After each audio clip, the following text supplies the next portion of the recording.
Hello दोस्तों, मैं सुशील कुमार और आप देख रहे हैं स्टूडेंट ऑफ पार्लर। दोस्तों, मैं बात करने वाला हूँ आज पुलिस के मॉक टेस्ट की, जो रोजगार बैंक के एप्लीकेशन में होता है। ये मॉक टेस्ट संडे को होता है। मैंने इसका जो है संडे को नहीं कराया था, और इसका मॉक टेस्ट का जो मैंने आज नए से करा रहा हूँ। और इस मॉक टेस्ट में जो मेरा स्कोर जो रहा था वो मेरे 108 क्वेश्चन में ठीक थे और 6 क्वेश्चन इसमें गलत हो गए थे। अब मैं इस बात की बात करता हूँ कि जो स्टूडेंट यूपी पुलिस के लिए, स्पेशल यूपी पुलिस के लिए तैयारी कर रहे हैं, तो वो अपना स्कोर 200 प्लस का कैसे कर सकते हैं, इसी के बारे में बात करेंगे। तो सबसे देखो, मैं आपको वही बताऊंगा जो मैं खुद करता हूँ, ठीक है। देखो, मैं सबसे पहले एक टॉपिक लेता हूँ, मैथ को, ठीक है। मैथ की तैयारी हम कैसे करेंगे इस पर बात करेंगे पहले। तो मैथ की जो मैं करता हूँ, पहले मैं बताता हूँ। मैंने सिलेबस कंप्लीट किया था मैथ का पूरा कंप्लीट, ठीक है। सभी टॉपिक मैंने अच्छे से पढ़े थे और नोट्स बनाए बाकायदा। मैंने खाकी बैच लिया था। और जो मैं अब रिसेंट में जो कर रहा हूँ, मैं करता हूँ मैथ का जो क्लास है, प्रैक्टिस सेट, उसे करता हूँ, ठीक है। अब प्रैक्टिस सेट में कैसे करता हूँ, जैसे क्लास चल रही है तो मैं उसे एक रफ कॉपी लेता हूँ। अब रफ कॉपी लेने के बाद मैं क्लास चलती है, उस क्वेश्चन को मैं वीडियो को रोक देता हूँ। और जब मैं उस क्वेश्चन को सॉल्व करता हूँ, मेरे मुझसे जब तक क्वेश्चन को सॉल्व नहीं होता, मैं जब तक करता रहता हूँ, भले ही मुझे कितना भी टाइम लग जाए, है ना। और मुझसे जो क्वेश्चन लगता है, मुझे ये क्वेश्चन अच्छा है और मुझसे नहीं बना है, तो मैं उसका स्क्रीनशॉट ले लेता हूँ। मैंने एक फोल्डर बना रखा है मैथ, ऐसे मैथ के नाम से। वैसे मान के चलो, मैं राहुल सर की क्लास करता हूँ, जो दिल्ली पुलिस के लिए कराते हैं, ठीक है। मैथ तो मैं वहाँ से करता हूँ। तो मैं उसका स्क्रीनशॉट ले लेता हूँ और अपने फ़ोन में सेव कर लेता हूँ, राहुल सर मैथ के नाम से मैंने फोल्डर बना रखा है उस स्क्रीनशॉट को। अब फिर मैं एक हफ्ते बाद, ऐसे पूरे हफ्ते जितने भी स्क्रीनशॉट हो जाते हैं ना मेरे पास, तो मैं उनका फिर एक हफ्ते में उनका रिवीजन कर लेता हूँ। और फिर साथ ही जो क्वेश्चन मुझे नहीं बनता है, मैं उसका बुक से क्वेश्चन को, ऐसे जिस टाइप का क्वेश्चन नहीं बना, तो मैं उसे बुक से देखता हूँ, बुक में सर्च करता हूँ, फिर उसी के आधार पर क्वेश्चन की प्रैक्टिस करता हूँ। देखो, अब मैं बताता हूँ, आप कह रहे हो कि मैं प्रैक्टिस, आप जो है कि सीधे क्लास से कर लोगे, नहीं। आपको क्लास से करोगे लेकिन बिना बुक के भी आपकी प्रैक्टिस नहीं होगी। आपको बुक भी खरीदनी पड़ेगी और बुक से भी क्वेश्चन लगाने पड़ेंगे। आपको नॉर्मली अगर आप 20 क्वेश्चन क्लास में लगा रहे हैं, तो बुक से भी आपको लगभग 30 40 50 क्वेश्चन आराम से लगाने चाहिए बुक से, ठीक है। क्योंकि जैसे आपकी स्पीड बढ़ जाएगी और कॉन्सेप्ट आपके रिवाइज होते रहेंगे। मैथ का तो ये होगा, ठीक है। मैं ऐसे करता हूँ। अब रीजनिंग में जैसे क्लास चलती है ना, तो क्लास में साथ ही साथ क्वेश्चन लगाता रहता हूँ। तो रीजनिंग का तो ऐसे ही बुक से प्रैक्टिस करते रहो, जो मन करता है वहाँ से कर लेता हूँ। मैंने रीजनिंग का ऐसा कोई प्रोफेशनल तरीका नहीं है। तो रीजनिंग का ऐसा ही है, ठीक है। जहाँ मन कर रहा है उसी, जैसे जो टॉपिक मुझसे नहीं हुआ, तो उसी टॉपिक का मैंने क्वेश्चन मतलब चैप्टर ले लिया और फिर उसी पर प्रैक्टिस कर ली, तो ऐसा करता हूँ बस, ठीक है। अब साथ ही जीएस की बात करते हैं हम। जीएस में देखो, आपको जीएस तो पढ़नी पड़ेगी ज़्यादा से ज़्यादा। जीएस मांगते हैं रिवीजन। एक बार आप नोट्स बना के अच्छे से फिर रिवीजन करोगे ज़्यादा से ज़्यादा, तो आपका तभी स्कोर बढ़ पाएगा जीएस में, है ना।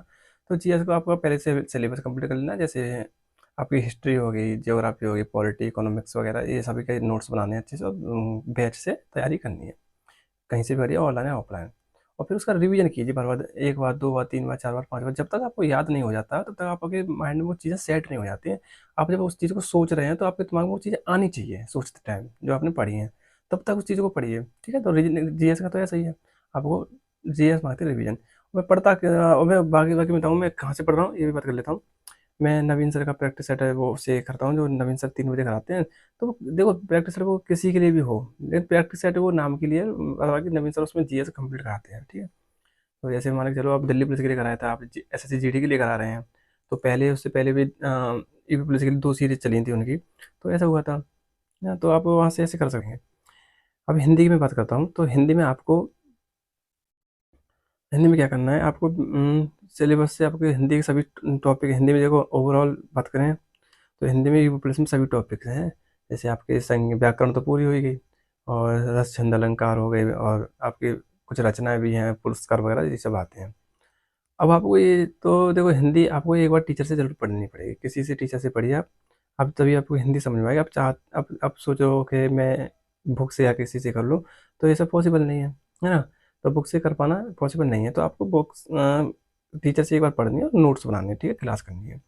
क्योंकि कुछ चैप्टर ऐसे हैं, वो हमें कोई समझाएगा ना सामने में से, तभी हमारे समझ में आएंगे। हम बुक से नहीं समझ सकते उन चीज़ों को। तो आपको वो बुक टीचर से अच्छे से समझनी है। और फिर आप कोई भी बुक ले लीजिएगा। जैसे आप मान के चलिए, आप उदाहरण के लिए अंकित त्रिपाठी सर से तैयारी कर रहे हैं हिंदी की, और आपको हिंदी नवीन सर ने पढ़ाई, तो है ना। तो आपको नोट्स तो बना ही रहेगा। फिर आपको नवीन सर की बुक भी है हिंदी की, आप उसे ले लेना। काफ़ी अच्छी बुक है। उसमें बहुत सारे क्वेश्चन प्रैक्टिस के लिए दे रखे हैं, हर एक चैप्टर चैप्टर के। जैसे मान के चलिए, आपने संधि वाला चैप्टर पढ़ लो। आप संधि के लिए आपको कम से कम 150-200 क्वेश्चन उस बुक में है संधि के। अब अगर उन क्वेश्चन को भी आप, अगर आप कुछ भी नहीं पढ़ रहे हो उस बुक से, अगर उन क्वेश्चन को भी लगा के चले जा रहे हो अच्छे से पढ़ के, तो मेरा मानना है आप 30 प्लस इसको आराम से कर दोगे उस बुक से। नॉर्मली अच्छा है, तो आप ऐसा कर सकते हैं। तो मैं तो फिलहाल में हिंदी के लिए ऐसे ही कर रहा हूँ। मैंने बुक से तो हिंदी बैच से हिंदी पढ़ी, नोट्स बनाए, नोट्स का रिवीजन करता रहा मैं काफ़ी पुलिस की तैयारी कर रहे हैं तो आपके लिए बेस्ट होगा। चक्षु प्रकाशन द्वारा प्रकाशित की गई है। ये बुक नवीनतम पाठ्यक्रम पर आधारित है, जिसमें आपको एक स्टडी गाइड मिल जाएगी इसमें, और आपको एक प्रैक्टिस सेट मिलेगा। प्रैक्टिस सेट की हम बात करें तो प्रैक्टिस सेट में आपको 10 प्रीवियस क्वेश्चन पेपर मिल जाएंगे, और आपको 8 इसमें इनके खुद के द्वारा बने हुए क्वेश्चन पेपर मिलेंगे, जो कि ये न्यू पैटर्न पर आधारित हैं। जो रिसेंट में यूपी में जितनी परीक्षाएं हुए हैं उनमें पूछे गए क्वेश्चन हैं और इनके खुद के द्वारा बने हुए हैं। तो उसी पे बेस प्रैक्टिस सेट बनाए गए हैं। ये प्रैक्टिस सेट आपके लिए बहुत काम का है। आप इससे प्रैक्टिस सेट बनाएंगे तो आपकी तैयारी बहुत अच्छे से हो जाएगी। और स्टडी गाइड की हम बात करें, स्टडी गाइड में आपको इसमें 3000 से ज़्यादा ऑब्जेक्टिव क्वेश्चन मिल जाएंगे, और आपको इसमें एक थ्योरी बेस्ड भी क्वेश्चन मिल जाएंगे। इसमें स्टडी गाइड में आपको रीजनिंग हो गया, आपको मैथ हो गया, हिंदी हो गया और जीएस हो गया, आपको इसके सभी ऑब्जेक्टिव क्वेश्चन भी मिलेंगे और थ्योरी बेस्ड भी क्वेश्चन मिलेंगे। आप इससे अपनी तैयारी को और बेहतरीन तरीके से अच्छा बना सकते हैं। और आप इस बुक को लेना चाहते हैं या तो इसे आप ऑनलाइन लीजिए या ऑफलाइन लीजिए। यदि आप इस बुक को ऑनलाइन लेना चाहते हैं तो आपको इसका लिंक डिस्क्रिप्शन मिल जाएगा। यदि आप इस बुक को ऑफलाइन लेना चाहते हैं तो आपके नज़दीकी मार्केट में ये बुक अवेलेबल है, वहाँ से इस बुक को आपको परचेज कर सकते हैं। समय हो गया खाकी बैच को ख़त्म हुए भी, आप सभी को पता है, आपने खाकी बैच लिया होगा। तो मैं फिलहाल तो ये कर रहा हूँ।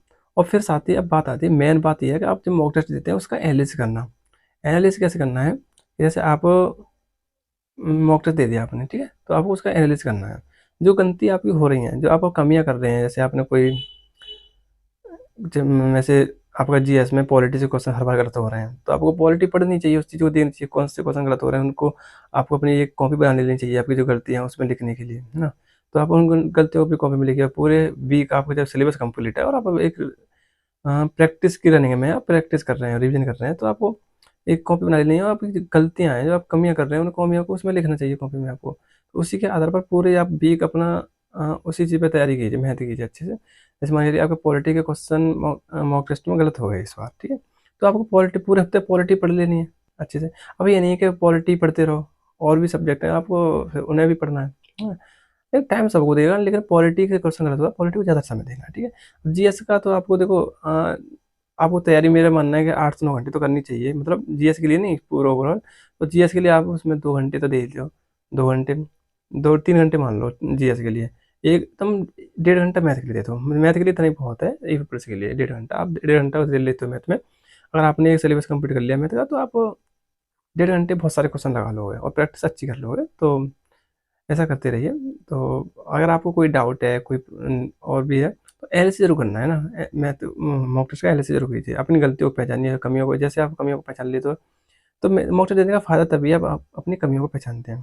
तो मॉक टेस्ट तभी देना जब आप उसका एनालिसिस करो, ठीक है। मॉक टेस्ट मतलब मत देना, कोई फ़ायदा नहीं देने का, तो मॉक टेस्ट होता ही हमारी कमियों को पहचानने के लिए। अब हम अपनी कमियों को नहीं पहचानेंगे तो फिर हम क्या करेंगे, कैसे करेंगे बताओ। ये है ना, तो अपनी कमियों को पहचानिए और अच्छे से तैयारी करते रहिए। वैकेंसी का ऐसा है कि देखो बहुत काफ़ी लंबे समय हो गया वैकेंसी नहीं आ रही है, तो वैकेंसी देखो आ जाएगी वैकेंसी अपने समय पर। तो हम, मुझे पता है कि बहुत सारे स्टूडेंट जो है ओवर एज होते जा रहे हैं, जो यूपी पुलिस की वैकेंसी का इंतजार करते करते ओवर एज हो गए और उन्होंने अभी तक यूपी पुलिस की भर्ती नहीं देखी, क्योंकि काफ़ी समय हो गया। 18-19 में वैकेंसी आई थी, उससे लगभग 4-5 साल के करीब टाइम हो गया। 4-5 साल में बहुत सारे स्टूडेंट ओवर एज हो जाएंगे। और मान के चलिए दिसंबर में वैकेंसी नहीं आती है, तो बहुत सारे स्टूडेंट ऐसे हैं जो इस वैकेंसी में नहीं बैठ पाएंगे, उन्हें मौका नहीं मिलेगा यूपी पुलिस में बैठने का।